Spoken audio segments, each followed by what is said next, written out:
Hello everyone and welcome back to our channel. In today's tutorial, I'm going to show you how to fix the file too large in Claude AI 2026. If Claude says file too large, it means your file exceeded the upload limit, and this is a common issue in 2026, especially with large PDFs or datasets.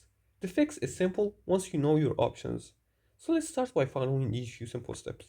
Now as you can see, I uploaded a 400 megabytes file and it's still uploading. So it might show that the file is too large error. Now, the steps we're gonna follow are these ones. The first thing you wanna do is to reduce the file size. You can compress PDFs, remove unnecessary images, and split large files into smaller parts. Now, if that doesn't work, just upload sections instead. Now you can compress PDFs or compress files by using WinRAR, WinZip, and any application that or uh, compresses or minimizes the file quality or the file size.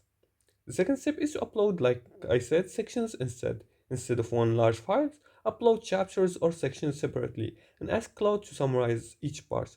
For example, if you're uploading a video, you can split the video using a video editor. You can split it into parts and then upload each part.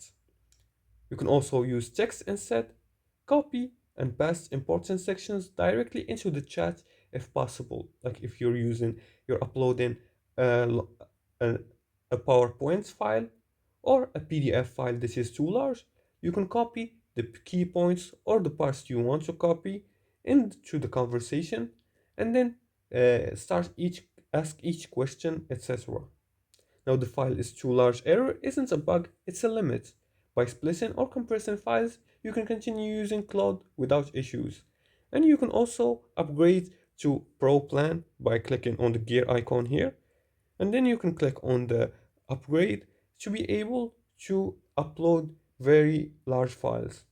And that's it for today's tutorial. If you like this video and found this helpful, please like and subscribe and leave a comment below the video if you have further more questions about this topic. Thanks for watching and see you again in the next tutorial.